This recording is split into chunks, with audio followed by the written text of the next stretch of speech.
I love to teach the message of purpose and destiny, and it's a very, very important one.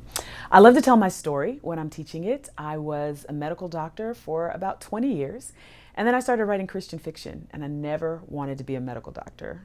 Never wanted to be one, didn't enjoy it, kept switching jobs because I was so miserable at doing it. All my life growing up, I loved the arts. I loved music, singing, dancing, writing. I loved ministry. I loved church. I'm a straight up church girl.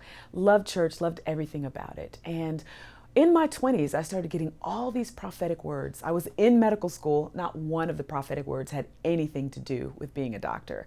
It was all about ministry. It was about going to Africa and ministering to young people in Africa. It was about taking the nations. It was about being a woman of faith that inspired faith in other people. And so I had all these prophetic words about who I was called to be. And then I had the life that I was living, and they looked nothing alike. And the more I worked as a doctor, the more miserable I became, and the more unfulfilled I was, and the more prophetic words I got. It got to the point where I was like, God, stop talking to me. I don't want to hear it anymore. Unless you're going to do all this stuff that you're promising me, I don't want to hear it anymore.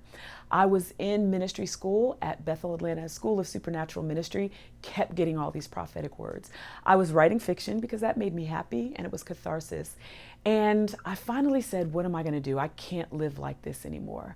And so I got on a plane. I went to Jamaica. I sat on the beach and I talked to God all week. And I remember that conversation where I said to him, God, you promised me this and this and this. And I recalled back to him all the prophetic words he had ever spoken over me.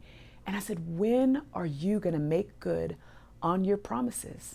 And he said back to me, clear as day, when are you going to do what I told you?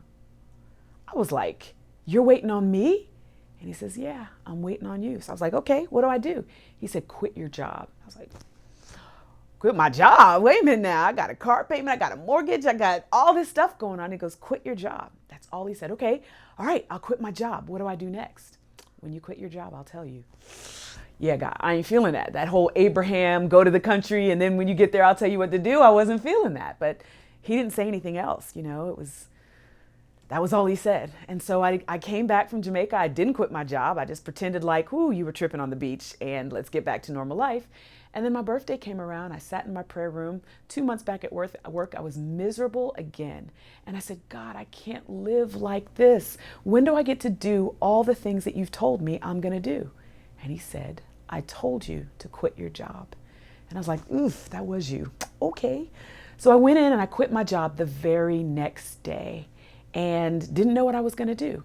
The last day at work, a month later, I got an email from a young lady in Cameroon telling me that she had read my book, Dance into Destiny, and that my characters reminded her of her and the kids in her youth group.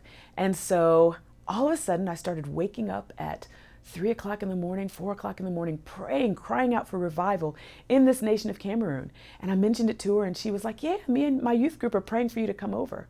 So I got on a plane and I went to Cameroon, fell in love with the people, the food, the music, the dance, the culture, everything about it, and really started praying, God, what am I supposed to do? I finished the first year of Bethel School. I finished the second year. I went back again. I went the first time in July. I went back again in November because I couldn't get enough of it. And finally started praying and saying, God, am I supposed to start a school over there? And he was like, yep.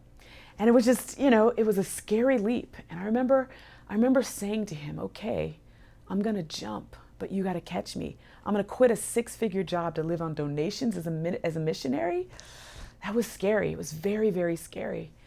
But I took that flying leap of faith and I jumped into my destiny, and I haven't looked back since. And we are now in our 6th year of Bethel, Atlanta, Cameroon, School of Supernatural Ministry. And I, in spite of difficulties, hardships, things that happen, I am happier now than I could have ever imagined being. You gotta live your dreams. You can't just live every day in a life that you don't love. You can't live not doing what you were born to do. And even if you have to take a leap of faith, even if you have to give up a great job and a great career, you gotta know that you were born for something important. And when God makes it very clear what you're supposed to do, you gotta take that running, flying leap of faith. And I promise you, He's going to catch you. And you're going to have the most amazing, exciting, adventurous, fulfilling, rewarding life. So I'm challenging you to dance into your destiny.